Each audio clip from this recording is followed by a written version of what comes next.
Spoiler man does whatever spoiler man can.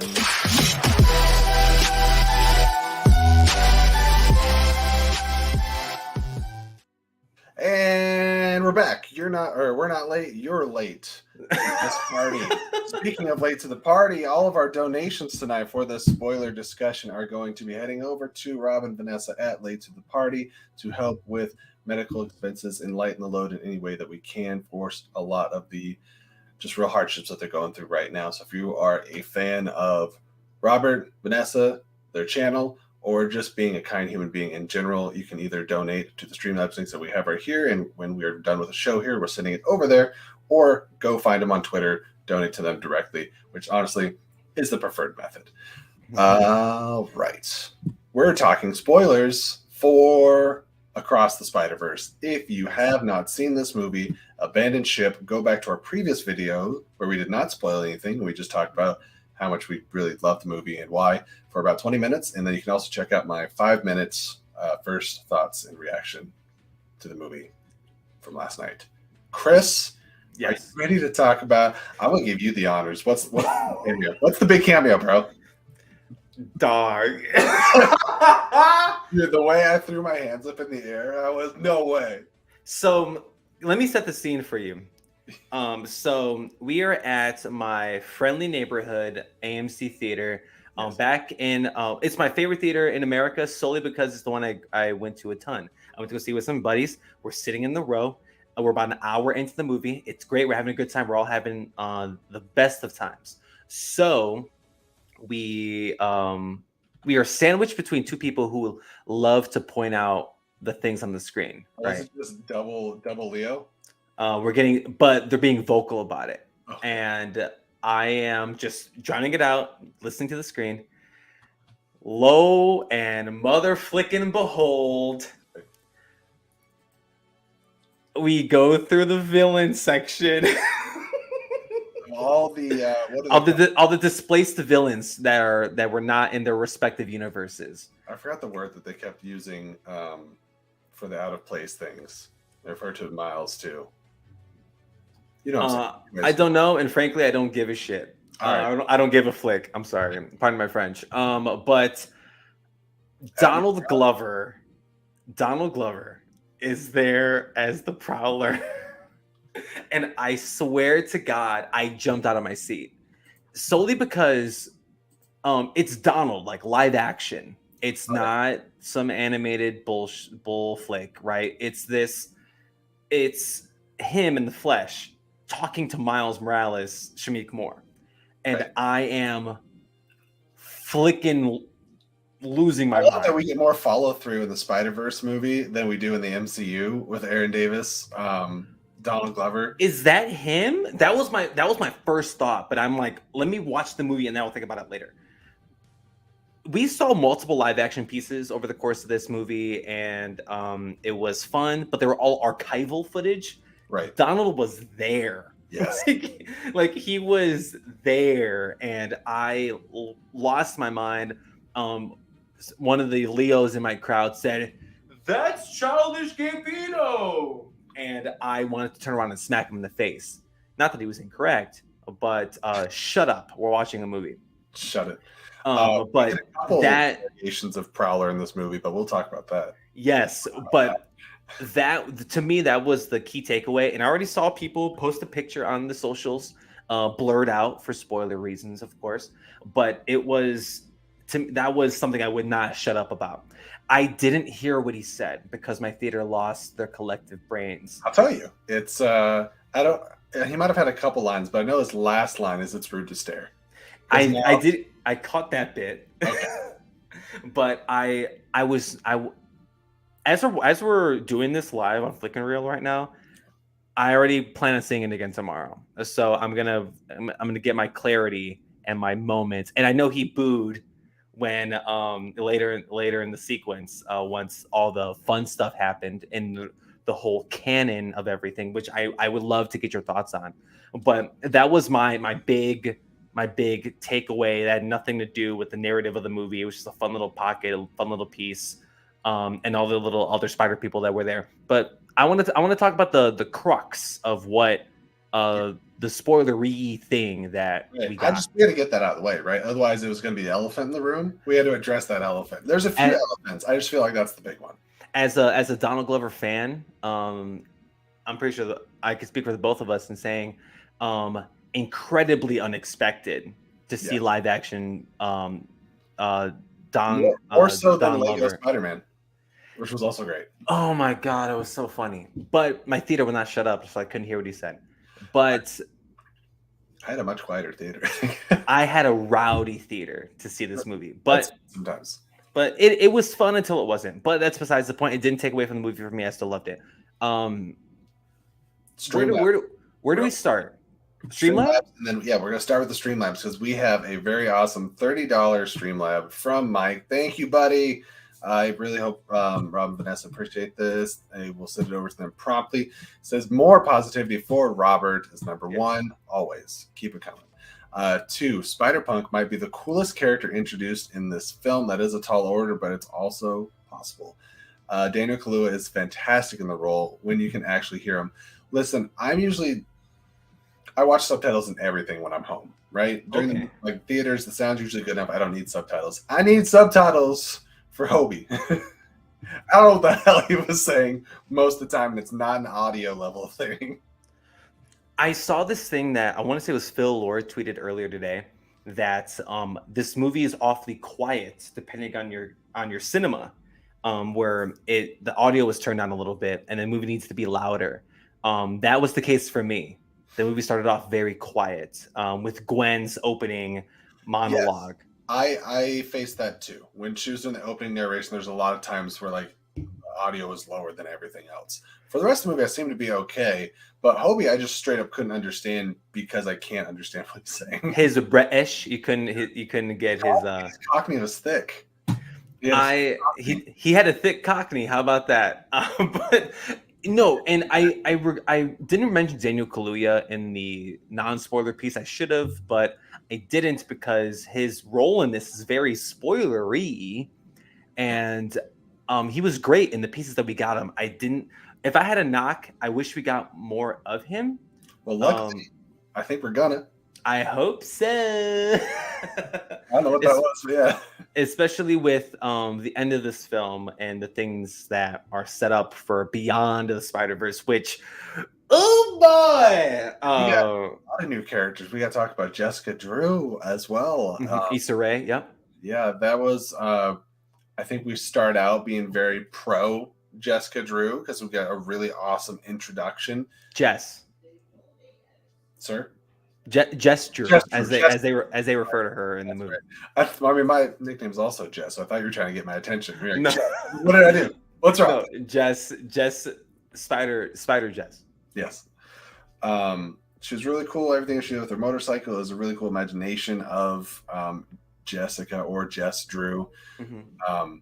And she seems like she's possibly conflicted, but she definitely is probably Miguel's right-hand woman. And I think most loyal to him at this point, maybe the one that is most diehard to the cause next to Miguel. And so we get to certain points in the story where I think that makes her hard to root for because we're getting very frustrated with Miguel. And to some degree, we understand it, but it becomes a little bit of a Spidey civil war. You know, pick your side, and it's difficult. And I had a great time with all the characters that we introduced. Like, is it Paviter? Was that Spider-Man India? Yes. I hope that's how we pronounce his name because he was very, very sweet. I saw a tweet that had a picture of the character earlier today that said this was the one Spider-Man that like wasn't depressed. Like he was just like a good guy. For 6 months, it's so easy, and he's just having a great time. He's so happy, and he wants the girl. He's this close, you know, and it's the captain's daughter. But again, the whole canon part, and that rocked my socks. Okay, so the whole canon portion of this movie, to me, the main takeaway of the plot of this whole flick, because it directly implies to our beloved Miles Morales that we were introduced to Into the Spider-Verse. There is a template on how you become Spider-Man and They got Miguel. its perfect timeline. Yeah. Timeline graphic looked awful familiar the way they drew that out. I don't know. It was uncanny, but and I think that was by design. Mhm. But the whole portion of it is, you lose someone you love, whether it be your Uncle Aaron or your Uncle Ben. You are like the captain. Here. Yes, like the captain of the police dies, and multiple other beats, right? Like there are things that are quintessential to the canon that need to happen within your universe for you to become who you are and for Spider-Man to be Spider-Man. Yeah. And in that, we also got Andrew Garfield with that Captain Stacy. Right, with Dennis Leary. Right. Dennis Leary, thank you. Lauren and I are very attached to the Garfield Spider-Man emotion. As am I. Yeah. Yes. So that was special. And there's a lot of little things in there, a little Sam Raimi Spider-Man all over the place. Though honestly, the pop for me, my favorite, other than all of the PS4 Spider-Man stuff, because that was really cool and really fun as well. Did Yuri say anything? Again, my theater lost their mind. I don't remember what it was, but it was like somebody was looking at him and he's like, "What? I don't know. What am I?" I love that Spider-Man design too. It's really, really cool. Oh, it's fun. And it's cool that you can totally pick it out of a crowd too, because it's like the only like white emblem. Right. But Spectacular Spider-Man, the animated show, I think is the best Spider-Man cartoon. And I know it's blasphemy for some, but storytelling wise, they do the most with the villains. They give villains time to breathe and become real characters. And I can go to whole thing. I have the whole set over here for the whole the seasons. Every time I saw him, it was a lot of fun. He has a very basic animation, but it's funny seeing how stocky he is compared to all the other Spider-Man. He's so tiny. He's like 12. Yeah, circling. But they gave him a very pivotal line during the whole canon piece. Yeah. That was my favorite part of the whole movie, was them explaining that. And yes, Mike K. I never thought we'd see Josh Keaton's Spidey on the big screen either. And I love that they gave him, they were trying to talk Miles down, like, hey, this has to happen in order for us to become who we are. It's just Toby. Yeah, like this is F the establishment. Like this is just it. Like this is just how we rock. And they gave Spectacular Spider-Man a piece of that moment, which I thought was very sweet. And sweet in a morbid, twisted way. Right. But I love that whole exchange. And it was the most sincere that we had seen Miguel the entire movie, where he's like, Miles, I know that your role in this was different. And I want to get your 2 cents on our Miles's perspective and his role in this entire canon spider web that we got going on. Like, speaking of webs, the way that we start finding out just how freaking planned this trilogy was is incredible and seamless. From the jump, they knew what they were doing. And it's not one of those things where they retroactively tweak a couple things.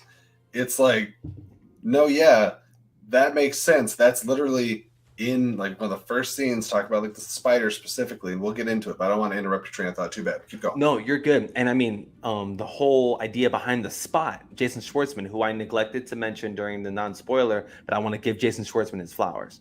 And I want to talk about the Spot at some point in this.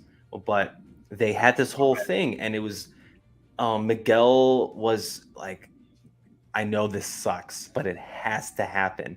And that's where we got our answer. We saw archival footage of the Raimi Spider-Mans, and we saw Spider-Man comics and et cetera, and the other Spider people that were present.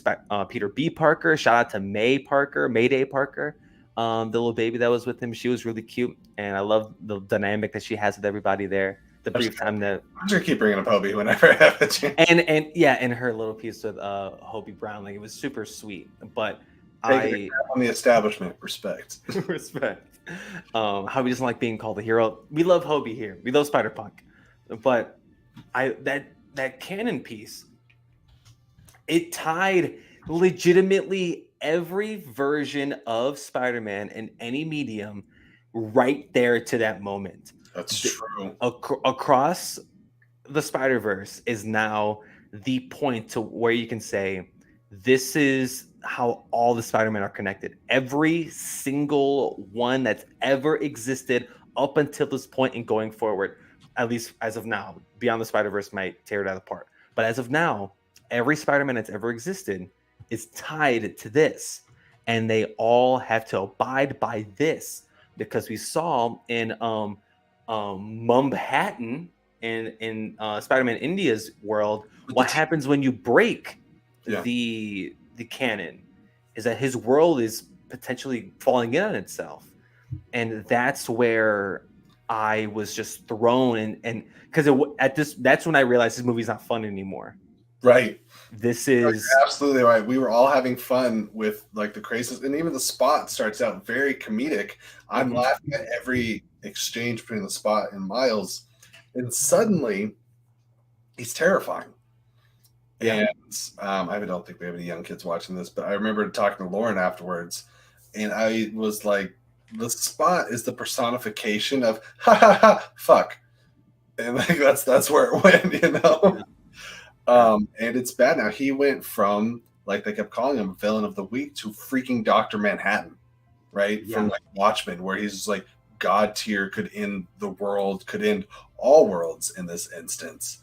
And we get a lot of Spot in the beginning, and then it's kind of fleeting after that until he comes back and it's like full circle, and you realize the threat that he's become. So you know that he's ready to be in the finale, and he's going to be the villain. And how they stop him, I have no idea. I don't know what they're going to have to do. I love that. And since we're talking about the Spot, right? Because the Spot was another one of those moments where we realized this was fun until it's not.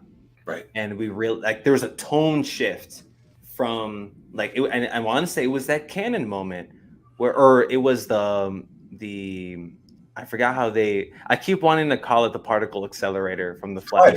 The collider, thank you. When the collider on Spider-Man India's world happened, and we got to see the predominantly black variation of the Spot that could travel between universes, like that was when like, oh, this isn't fun anymore. No. This was Miles Morales's this is his Joker, right? Like this is going to change this guy from this point forward. And how I think the Spot is going to play into the next one, who knows? But the antagonist of this movie really was Miles against the idea of what Spider-Man is. And reviews by ZH, what's going on? Just walked out of the theater. This was an amazing movie. Yes, it was amazing. It was spectacular. It was every other Spider-Man adjective, everything in between. Welcome to the spoiler talk. Yes, welcome.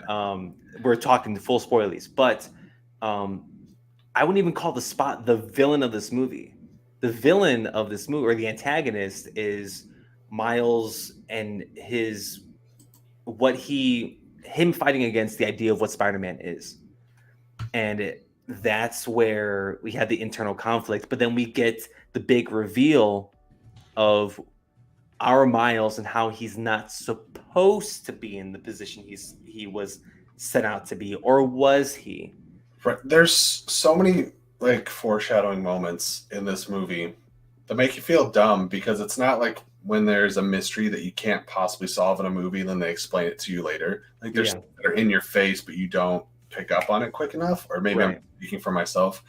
One of them being, right when we first saw the spider into the Spider-Verse, it glitched in the way that Peter B. Parker does.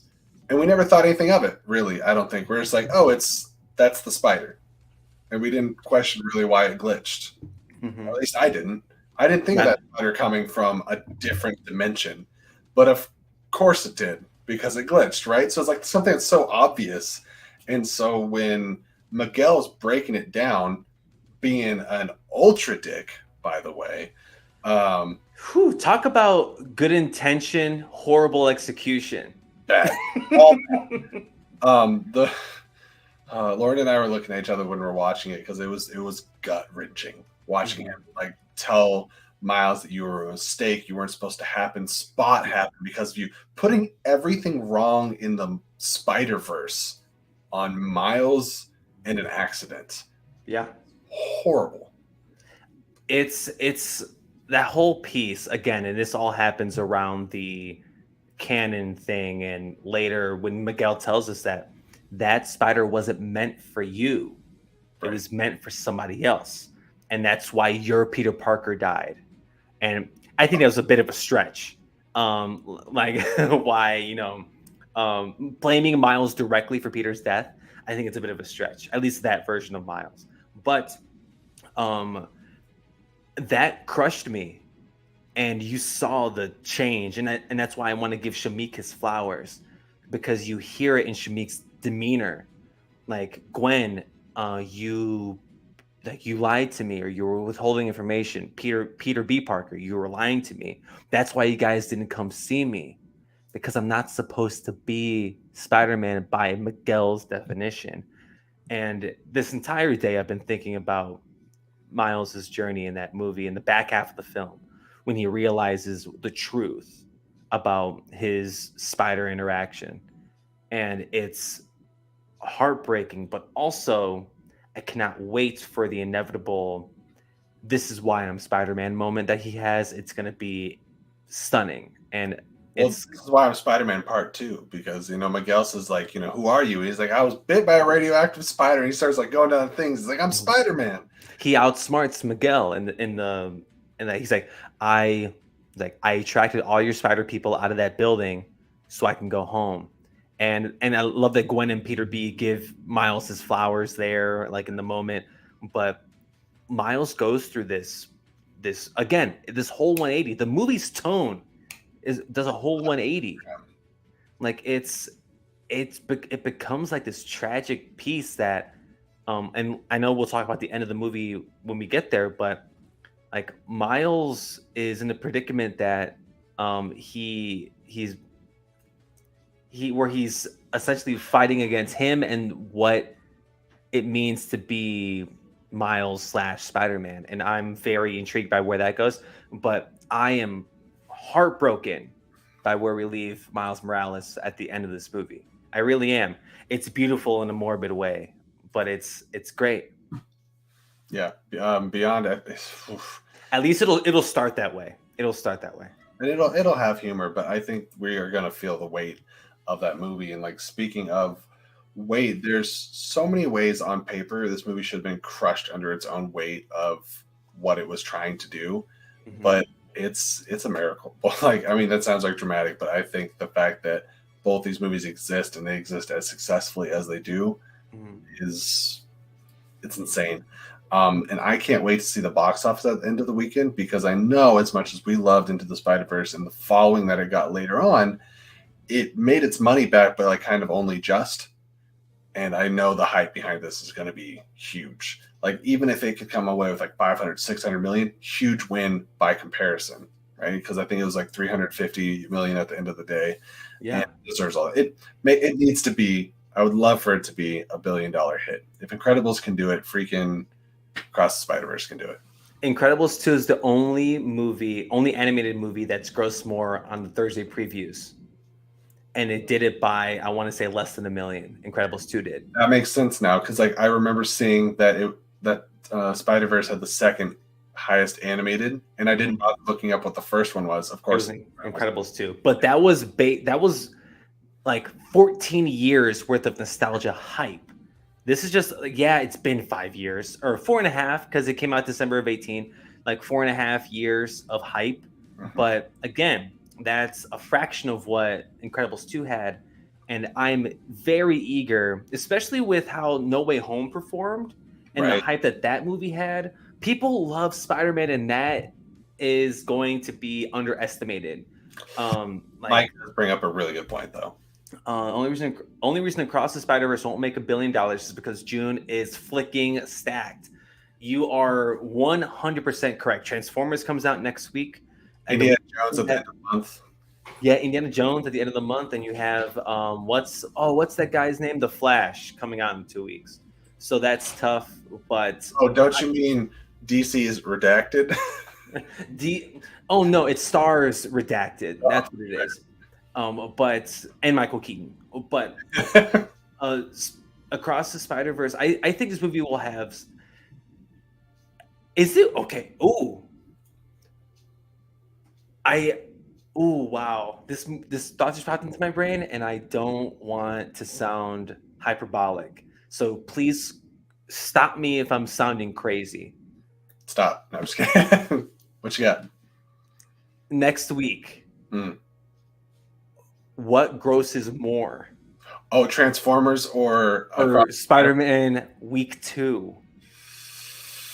I I haven't. Because Rise of the Beasts looks fun, and it's Transformers, and we cannot underestimate Transformers at the box I believe office. it's projected to fall on its face, so that might be a very interesting question.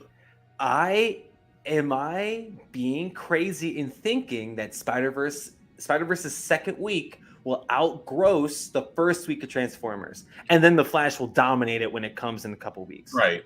But I think that's possible. and Mike K, I see your comment, and Shug, I see your comment. You're way too kind, dog. I'm way too old to play Miles, even though that'd be a dream. Mike K, depends how good Rise of the Beasts is. I buddy of mine, Matt Thomas over at Watt, he saw. I think I can say this without spoiling his review that probably will come out tomorrow. But he got to see it, and he said it was better than the recent ones, but that's not saying much. Better than which recent ones, though? Is it better than Bumblebee? Because that's the only comparison I have. The mainline Transformers. Low bar. Yeah, it's a very low bar, and you're talking to a guy who has not seen Last Night by choice. No, we've seen Suge Knight, just not Last Night. Yeah, I've seen Suge Knight. Suge's great. Last Night, not so much. But that's a fun question to pose for later. And the more I think about it, the more I think Spider-Verse week 2 is going to outgrow Transformers week 1. But maybe it's my bias. What again, are the chances that Rise of the Beast never takes number 1? Well, it won't. Even if it's not next week, it won't ever, because the Flash, that's my Flash the third week. The Flash is the 16th. That's Yeah. two. Yeah, so that's my. And then I don't know what comes out the is it this? I don't know what comes out the 23rd, but Indy comes out the 30th. And Indiana Jones. Talk about movies that could take the hype, that could take the number 1 slot of the year for me. Across the Spider-Verse has a tight grip on 2023 until I visit Dr. Jones. That's what, for me at least. I know many people might disagree, but back to Spider-Man. And talk about the crux. I mean, because we started with the center and the core of what makes this movie what it is and what drives it. I feel like I could go either direction. As far as things in the beginning that I still want to talk about, like the animation for the Vulture, the Renaissance Leonardo da Vinci animation, that was cool to watch. That was a blast. Yeah. But also I want to talk about one of the biggest twists that again is right in front of your face but takes you a minute to realize, when Miles goes home, right? Flick. They take his the DNA and it pops up Earth 42. And my brain even went, I didn't think his Earth was called Earth 42, but I couldn't remember what it was. So I had this moment and I was like, yeah, but I don't know what it is. So I'm sure that's right. I just thought it was 2 on the nose because the spider was 42 as well. Idiot. I'm an idiot. It's his Earth is 1610, ain't it? Or something like that. Yeah. And then he gets there and Rio says, what'd you do to your hair? And I'm thinking, nothing. It looks the same. And I wasn't getting it. Yep. For the longest time until she started being real weird about Spider-Man. And then I was forcing cogs to start clicking in my head. I was like, why would you Spider-Man? Because there never was one. My brain. So my thought process was, why is his Earth so dark? That I was trying to think of excuses as to why, and I'm hearing Rio talk about his hair. I didn't even register the hair part. I was just thinking what's she talking about? And the second she said, "What's Spider-Man?" I said, "Oh shucks." And it didn't I was complaining about the people who were vocal in my theater earlier in this spoiler discussion. I became that guy. Yeah. Slowly, or once we got the Earth 42 Prowler reveal, and we saw who it was, or no, we saw the character in the rafters. I said in my theater, and I'm gonna censor myself for the sake of this. I said, "Oh, Flick," Yeah. out loud in the theater, and that's when Hard I thought something. Like, I Yes, feel like it was clicking with everybody at the same time. And it was like gasp, gasp, gasp, and oh shit. Like it was just popping off. it was this moment to where I'm like, oh my god, the spider that bit Miles 1610. I'm guessing with the number. I might be right, I might be wrong. That spider was supposed to be it for Peter and never got to him. This Earth never had a Spider-Man. Here we are. And I was thrown, and I was talking about it with Shug, speaking of Shug in the chat. He said that Earth 42 Miles was a little more Latino than our Miles, Yeah, right? he was. That was cool. He's like, oh, I'm Miles Morales. Like, however he said his last name. Yeah. I'm like, ooh, that inflection on that last name. Like, I know you speak Spanish, dog.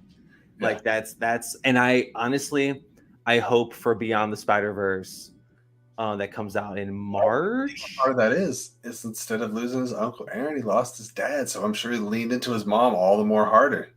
I love the exchange. And again, Shamik Moore, holy flick.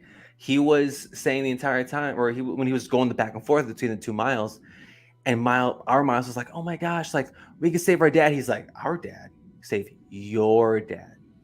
And you can tell like the morality within that Earth 42 Miles, like he is set in his ways, right? Because of circumstance. And he envies, or he's jealous, or not jealous, he envies new Miles or our Miles because he has his father.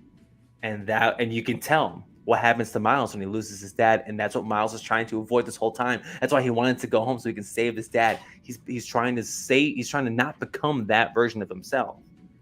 Because we see what happens when we see a Miles without Jefferson. And that's the tough part. And you mentioned Jefferson Davis. On his badge it says Jefferson Morales, or it says Morales. I caught that, and I thought to myself, is this within universe, is Jefferson a Morales or is he a Davis? Because on his badge it says Morales. Did he take his wife's name, or is his name Morales from the beginning? I didn't think too hard on it. Interesting. Yeah, because I mean, if you go back and watch, better statement, when you go back and watch this movie, of course, and pay attention to the beginning with the teacher, or with the assistant, the teaching aide, whoever that was. Oh, by the way, that was Rachel Dratch. Shout out. You can tell by the animation, honestly. Right, it looked just like her. But on this badge it says Morales, and I caught that. And I was like, wait a minute, Jefferson Morales? Because we're so used to Jefferson Davis, and them not having a clear explanation as to why Miles is a Morales and not a Davis. Yeah, but it's the whole thing. On the second watch, I keep an eye out. I think one of the big things that we have barely scratched the surface on, but I think is really crucial to the story that we need to talk about, is Gwen's arc in this movie. We start. Oh dear God. We end with Gwen, and there's a lot going on in Gwen's story. And for a chunk of this movie, it's her movie. This I would argue this is her movie. And the repercussions of her actions and the things that she didn't say. Like I think the crux of this movie is her. And again, all she has to do is say something. And the real antagonist is communication. Boom. What did you think of the stuff on her Earth? Like art style? The art style, the relationship with then Captain Stacy, please. Oh, I was just saying, I was throwing the with like pastel oil paints, and the way that, and I think there was a hint in an interview with Haley Steinfeld where she mentioned this, but her world's like a mood ring, right? And it like changes, and the colors alternate based kind of on Gwen. The world and the art is centered around Gwen. Yes. When her dad is kind of off to the side, he's less in focus. He's not fully drawn, right? Like just like from the waist down is all is all black, and then she's fully lit up and in color, so that we have her as a focus point. Mhm. And I loved it. It was beautiful to watch. Any one of the art styles in this movie, I would watch a full movie. Yeah. It's so unique. There's no shortcuts taken. Nothing's half-assed. It's like any one of these worlds could be a Puss in Boots as far as the quality of animation. Sure. Yeah. It's really refreshing. And what I think is maybe the most impressive thing is the way they're able to blend and mix art styles. Like The we're Spider Society scenes being Exhibit A. being Exhibit A, and then Vulture maybe being Exhibit B. But the way they have something that looks like moving paper and also Hobie, right? The Yeah. way they designed Spider Punk, everything was so unique in the way that they had these characters move and interact within the same world and it not feel jarring. And they're all in like different frame rates and stuff, right? Like Hobie's Yeah. very like, less frames or whatever that would be. And it's, I don't know, there's a lot that you can say about this movie. We could sit here all night and pick apart this movie, and the discussion would be longer than the movie itself. But I love that what you mentioned about Gwen and the relationship with her dad, right? Because as Mike K points out in the chat, Gwen getting to bookend this movie was honestly the best case scenario. Like, she opened the movie talking about her and her journey. We got to see her Peter, which is Jack Quaid, by the way, which is awesome. Very cool. I didn't put that together, but yeah. Yeah, like it was Jack Quaid. And I was like, that's super cool. I in an alternate our Earth timeline, I'd love to see him as Peter Parker. But Us, yeah. we can bookmark that for later. Well, But I want to see Jake Johnson in the suit.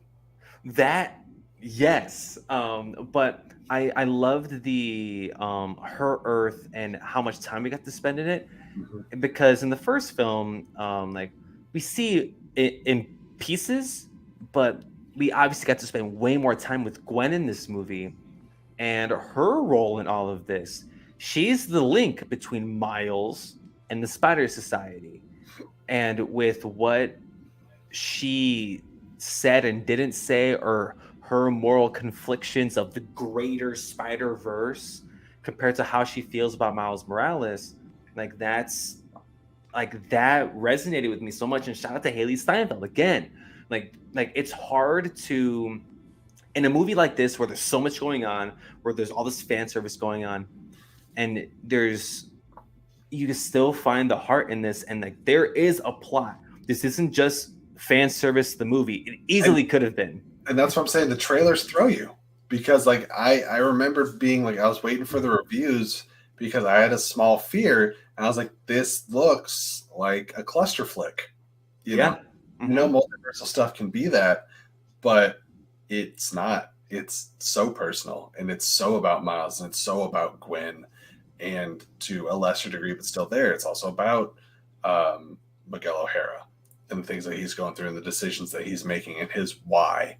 And you get to see his why, and it's devastating. Yes. He was in the same shoes as Fisk, as Kingpin in the first movie. He tried going another route to get his family back, but it wasn't his family. And you see what could have happened if Fisk had been successful, but he tried to do it, and the world fell apart. Which, before I'll pass it back off to you for a sec, but I did want to bring up, we talked about Peter's world, kind of, Spider-Man India Mumbattan possibly falling apart into a black hole, and the risk that was put on it by Miles. But you see at the end of the movie, Peter still sides with him. Yeah. Because you saved my girlfriend's dad, basically, and it caused this whole mess. But I agree with you, and I think what you did was right. The moral confliction of what it means to be Spider-Man is going to be questioned, is questioned in this movie, and it will be answered in Beyond the Spider-Verse. And honestly, I saw this tweet earlier it was like, oh, Toby, Andrew, and Miguel O'Hara were all like, this is what it means to be Spider-Man. You got to do X, Y, and Z. And how Tom Holland reacted, his Spider-Man was polar opposite to Miles. Tom Holland was like, you know what? You're right. This is what I got to do. All right, cool. Miles was like, you can do both. you could save the loved one and still be Spider-Man without having to give up one. And that to me is where we're gonna have a whole different perception of the Spider-Man character this time next year. I'm willing to guarantee it. Not only because, like what I said earlier, every Spider-Man's linked to this movie. We saw hundreds of them, and we will, as Lord and Miller have said in interviews, they've saved particular Spider people for the next one that we have not seen yet. Mr. Cage is coming back. We saw Spider-Man Noir. We saw Spider-Ham. I am willing to put money on Miles talking to Tom Holland. Yeah, that has to be it because his absence is so noted. Yes, incredibly. It's honestly it's a talking point. Like they didn't even show his face. There's one line about Doctor Strange and Earth, like 1999999 or whatever. Yeah, and that's it. And it's like they go deep with Spider-Man. They even had Mrs. Chen, I think, from Venom. From Venom, yeah. Shout out. I was like, it's weird that there's no Tom. He has to. They spent time with her too. Like Jason Schwartzman's Spot was talking to her, and it was cute. And the Spot was cute until he wasn't. Right. Do you remember the gum he had? Venom Mint. Venom Mint, yeah. That's something I caught. Then my theater didn't catch. They didn't pop for that part. Oh well, get but, together. But Chris is paying attention. Little Chrissy pays attention. But I love the big question of like, what does it mean to be Spider-Man? Like, this is a movie that I'm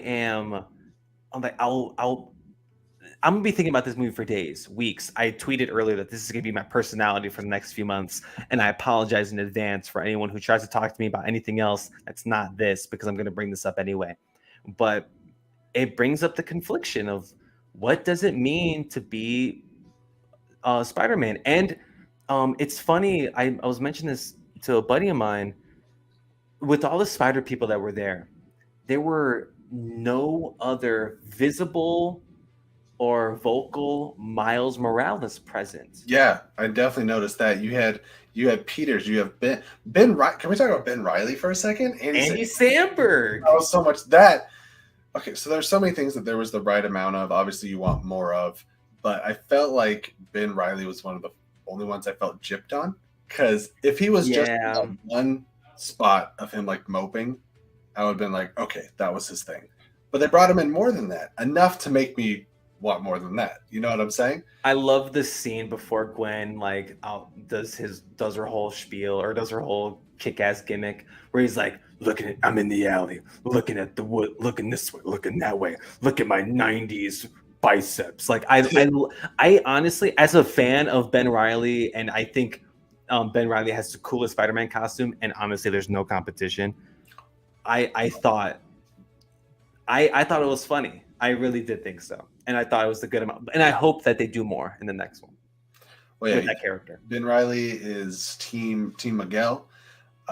It's because he has to come across to have a whole lot of brain cells. Apparently not all that transferred over during the cloning process. I'm in the alley. Looking at this wall, look at that. Something's wrong here. And you can obviously see like the Spiderverse dimension portal opening up, and he's just so oblivious and dumb. I love that piece, but I did want more. Right. I did want some more. And there's so many brief ones that I loved. I loved Cowboy Spider-Man with his horse. Web Slinger. Yeah. That was it was Taron Killam. I only know this because I looked up the cast list this morning. It was Taron Killam. Taron Killam voiced Web Slinger and Widow the horse.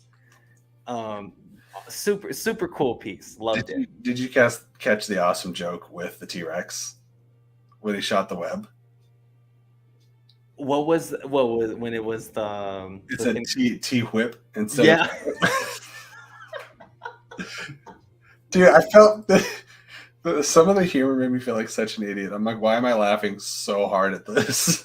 There was when Miles first got to the Spider Society, and I think it was Gesture that was like, "Oh, yo, like, what do you think? This is a joke?" And all the Spider people were like, "Joke, joke," and they all start throwing out jokes. That again. Like it was. This is is so aware. Like everybody that worked on it has such a passion for art, animation, and Spider-Man. this Like is a spider masterclass. yeah, and it's none of it is mockingly. Like No, they're making fun in like with love, much like Lego Batman. I think Lego Batman is also a love story to Batman boom. and a parody, kind of at the same time. This one obviously is a bit more grounded. It's a little less of comedy, but it's all there, and there's a lot of amazing stuff. And there's so much studying had to be done in the art styles, and there's even some meta commentary with like the fight at the museum with the vulture. He's like, you call this art, and it's like, well, art means different things to different people, and they have that whole like back. When they cut off the balloon animal head and more balloon animals come out and like, oh, I get it. Like it was a whole thing. Like again, like this movie in a way is like Spider-Man within its dialogue from characters that aren't Peter, Miles, Gwen, whoever. Like it feels like a Spider-Man movie solely because of how it's written, and that's when I call it a spider masterclass. I mean it, and Spider-Man's yeah, yeah, like and literally any Spider fan that watches this movie, they'll pick up on things. This is why we love the character so much. Any iteration, whether it be Peter, which a lot of us were introduced to Spider-Man as Peter Parker, but I guess unpopular opinion, depending on where you look on the internet, Miles and Spider-Gwen and Jessica Drew and Miguel O'Hara, Ben Reilly, et cetera, et cetera. There are multiple versions of this character, but at the end of the day, as Miguel pointed out, they're all the same. They're all linked together, and that's the takeaway. I already, from like some animated things, some games and stuff, and a couple comics, I was already a fan of Miles. Obviously, my fanship, if that's the right word, grew exponentially with these movies. But I really appreciate that they made Spider-Gwen make sense to me. Because I remember when I started hearing comics come out, it's like, oh, there's Spider-Gwen, there's Gwenpool, there's this Gwen, there's Venom Gwen, and like, or Gwen, and like all these, what's happening? What is this like Gwenverse? I thought it was the dumbest thing in the world, and I love her so much, especially what Haley Steinfeld brings. This is so much more fleshed out. I don't read Spider-Gwen. I have not read any version of that character, of Gwen Stacy's offshoot spin-off work. But Spider-Gwen, to me, in this one, again, she becomes way more accessible. And with her greater role in this universe, like we see at the end of the film, which I think we can talk about in confidence now, she's the linchpin. Yes. She, even though these are Miles, at the end of the day, these are Miles Morales movies, but Gwen will put up a damn fight for her recognition, as she should, because at the end of the day, she puts together that team to find Miles, full of Spider-Man India and Penny Parker.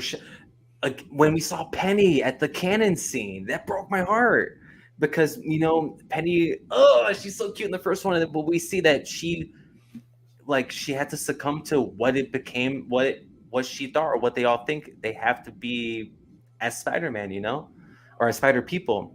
And we see Spider-Man Noir and Spider-Ham. We saw a different, I don't know who that was. It was like an anime looking, looked like some Akira type stuff. Definitely like there's a new guy there. Japanese like samurai Spider-Man earlier in the It looked like the dude from Akira with the pill jacket. I know it's not him, obviously, but like the same style of animation. I was like, huh, that's fun and interesting. What's up, Curtis? Hey there, definitely don't want to be the police captain uncle in the Spider-Verse. Yeah, I guess so. Does Captain Stacy survive because he quit? Maybe that's the yes. Because I don't know. That's how I took it when he said he quit, and she says, "You're not a captain anymore." And there's kind of like a pause, and there's I was a like, loophole. Yeah. And I think that was one of like 3 breaking points or little brain snaps for Gwen. Yeah, and again, I love going back to the Gwen stuff. I love the conversation that she had with her dad, because we all had the same reaction to where in the beginning of the film her dad's like, you have the right to remain, you have the right to remain Oh, silent. I heard like there's kids in this movie, right? It was eight something. There's a lot of kids that like went here. There was a guy a couple behind me. What the flick? So loud. It's upsetting and it's heartbreaking because it doesn't become a police superhero thing. It's a father-daughter thing, especially after she unmasks and yeah.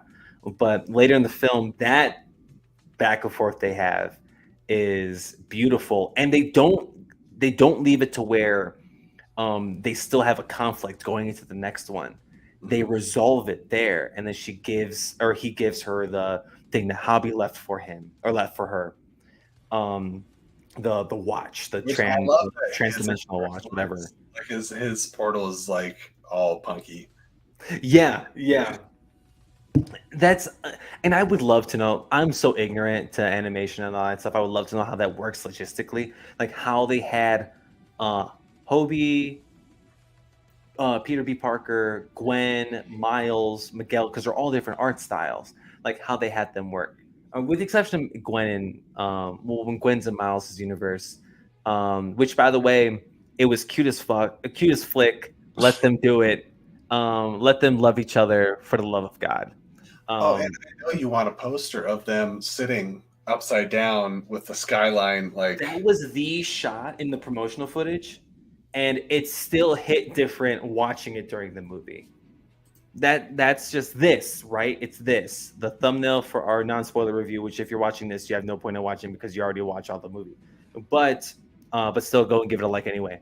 But this shot it's beautiful, and it hit different with the conversation that they were having beforehand and afterwards, where she goes and meets Miles' parents.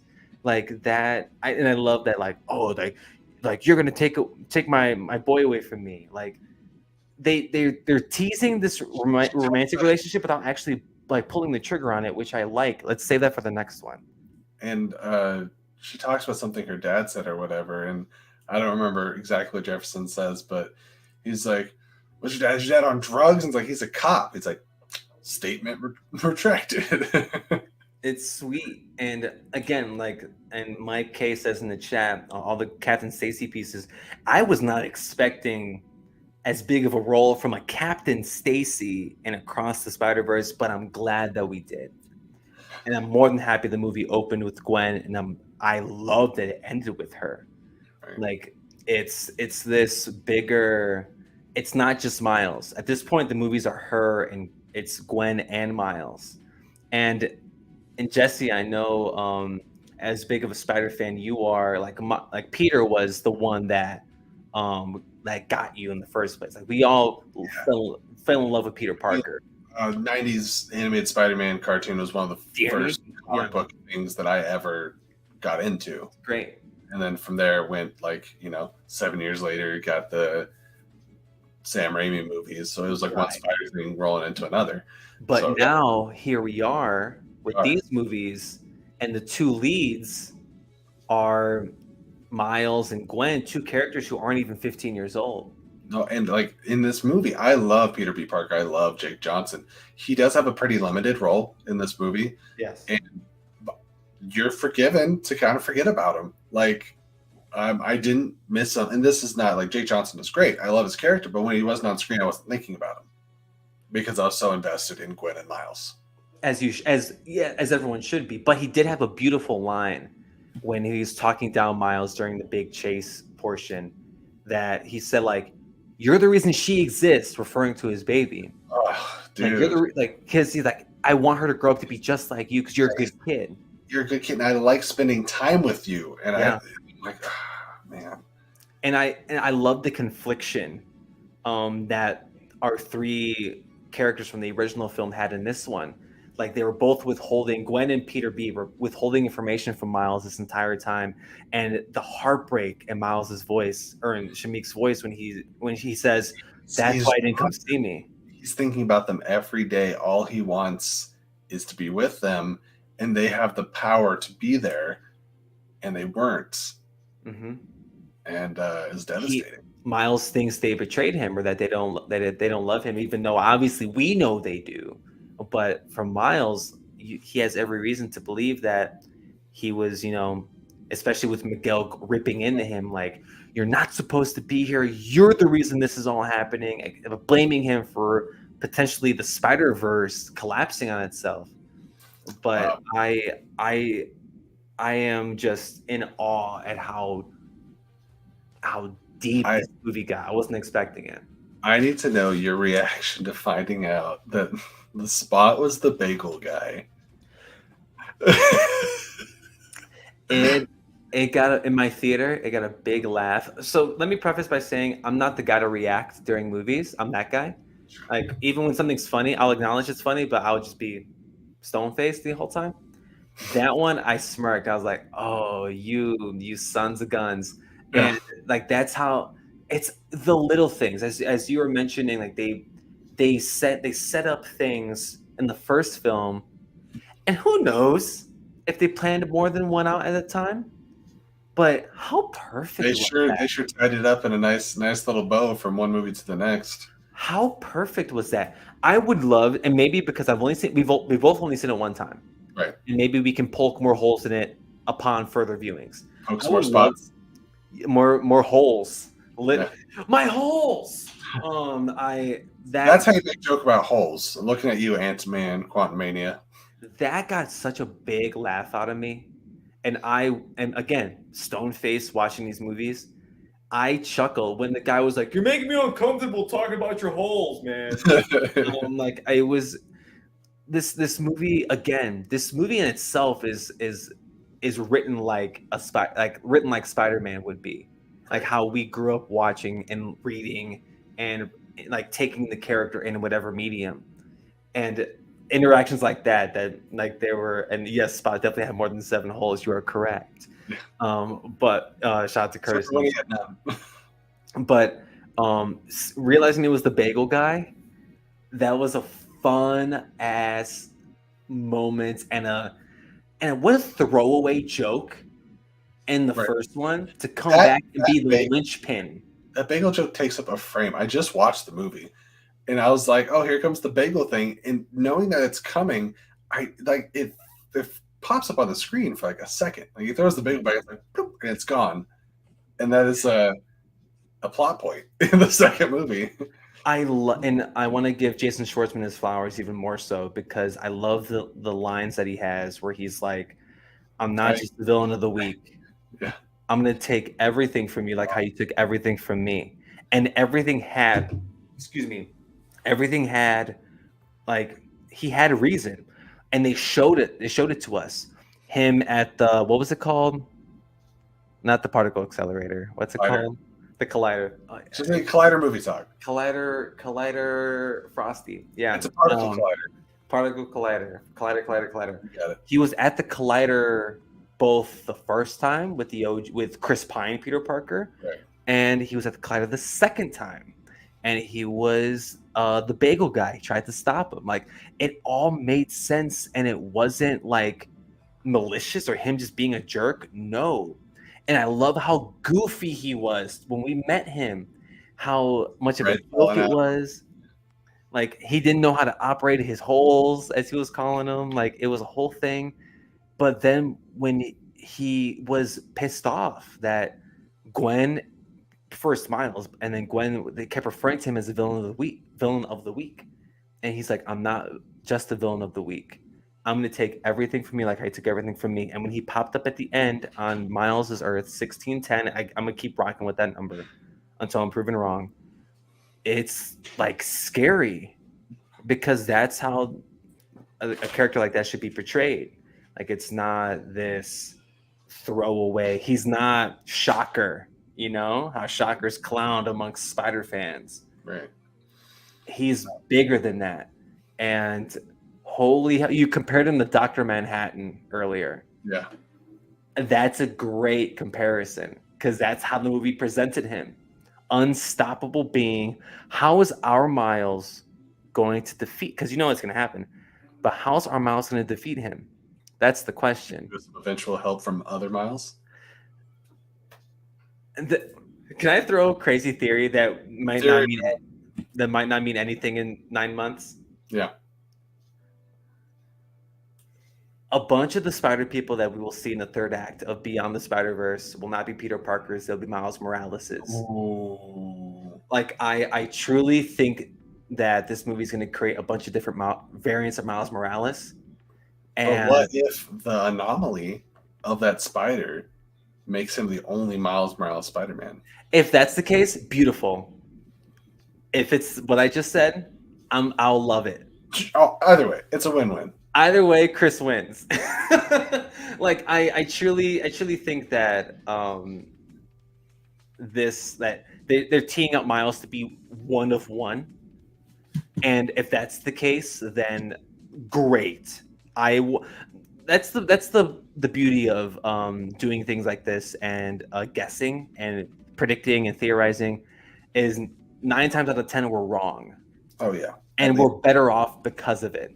Like we all were there for the end game predictions, and we all had our things, and we were all primarily wrong. Mostly. Yeah. I was a big Captain America dies in Endgame theorizer, but obviously I was wrong, happily too. Right. But in this next one, if Miles is one of one, that I think that honestly makes for a more beautiful story. So I hope I'm wrong, but I think that we obviously are introduced to more Miles. So maybe there are other Miles Moraleses throughout do we the Spider-Verse. see Donald Glover again? Okay. He voiced Spider-Man in Marvel's Spider-Man that was on Disney XD a few years ago. Yeah. And I was waiting. That's where I thought Donald would show up. Also, in the first Spider-Verse movie, there were like communities on the TV, and it's Donald Glover like in a Spider-Man suit. Yes. So Donald exists in Miles' world, but that's besides the point. But I also, when we first got a look at Ben Reilly as a Scarlet Spider in this movie, like as like a still, I incorrectly predicted that Donald Glover would be voicing the character. I thought Donald would be in this at some point. Little did I know it would be. He would be in the movie. Yeah. Like I didn't. And the only live action in animation portion, because Mrs. Chen was in it. I will not disrespect Mrs. Chen, but that was so fun that they went to that universe. That's the most fun I've had with the Venom universe so far. Wow. maybe it's because I'm a Venom 2018 apologist. I think the first movie is fun. The second one, a lie. The most fun I've had with the Venomverse is when Danny Rojas showed up in a post-credit scene. Yo, Venom is life, dude. But yes, as I feel like we could talk about the movie all night. Yeah, we're definitely winding down, and we thank everyone for joining us here and for making donations to a really good cause. Yes, and please send, if you can't financially support Robert and Vanessa, that's perfectly fine. Any positive love towards them would be fantastic, because I mean, not to talk about Spider-Man, the reason why we're here. I actually got to talk to Robert when we did your birthday stream, Jesse. That's the first time I really got to talk Robert to him. is he started coming on Allison's Reels like the first time episodes, and we invited him on here, and he said yes pretty much every time we've invited him on here. We've had a great time with him. Robert's one of a kind. He's super awesome, and it's really fun to talk to him about early memories of movies, because he's got a lot of stories for a lot of different experiences and stuff. So, and for those who just want a little bit of a glimpse, Jesse's birthday stream is on the channel, and you get to hear some of that when Robert showed up on the stream. So a big love to Late to the Party, to all those, to them and their loved ones. Fingers crossed, Robert, that you're doing all right. And yeah, like just that brief interaction him and I had. Well, by brief, it was a couple hours because we were here for a minute, but it was super sweet. He was so kind. And again, all the money that's going into our StreamYard today, or our Stream Labs today, will be going to them. And any love, any positivity will also be going to them. Because Robert, you got this, dog. We believe in you. But Spider-Man Across the Spider-Verse, holy hell, what a treat of a film. Yeah, I can't wait to get back and watch it. I got a pretty busy weekend. Got some stuff going on tomorrow. And you know what? For this particular video game nerd, Diablo 4 dropped. I have it right now, so I'm going to be playing that all weekend. But I think Street Fighter 6 has dropped too, if I'm not mistaken. I think it did. And speaking of fighting games, pre-order for Mortal Kombat 1 is out, so you can get that going on. You know, I'm thinking about it, dude, because I was neck deep in the MK11 stuff without actually playing the game. I was very invested in it, and unlike you, I really liked Mortal Kombat 2021. Is that when it came out? Maybe you can join me for the review of the second one. Yeah, it's the 2021 one. I would love to, because I think it's gonna be something. I like the first one, even though they did my boy Kung Lao dirty. They did him so dirty. Wrapping up the Spider-Man talk with everyone that got done. Kung Lao. But no, Spider-Man Across the Spider-Verse, it's incredible, and I will watch it multiple times. And did you get a poster? The fun little poster? Oh, I forgot posters anymore. They gave I would go to my room and go get it. They got a popcorn bucket though. We got the Gwen Stacy head popcorn bucket. Okay. We made that happen. That's what's up. My buddy's got the Miles one, and they showed me, and I'm like, this looks spooky. Is that the new trend at AMC theaters? The What's popcorn buckets? Oh yeah, it's been going on for like a year or so. It's just like every big movie's got a popcorn bucket. Like, am I missing that? Because I saw Little Mermaid had the little cute translucent one. We got that one too. Yeah, like it has a light switch on the bottom of it too. Oh, it lights up. That's the gimmick. Okay. And we have a John Wick one, which is more of a traditional, just like thin, like popcorn bucket, but it came with a bunch of John Wick medallions.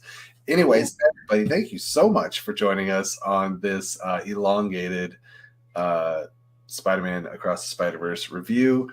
And for our spoiler-free one before this, it's been an absolute blast hanging out with you and reviewing and talking about this movie. Chris, as always, it's great to have you on here. Love having our man. Thank you, dog. And it's funny when you, because I don't want to take credit for the stream happening, but I did say like, hey, I'm game for a Spider-Verse thing on a Friday night.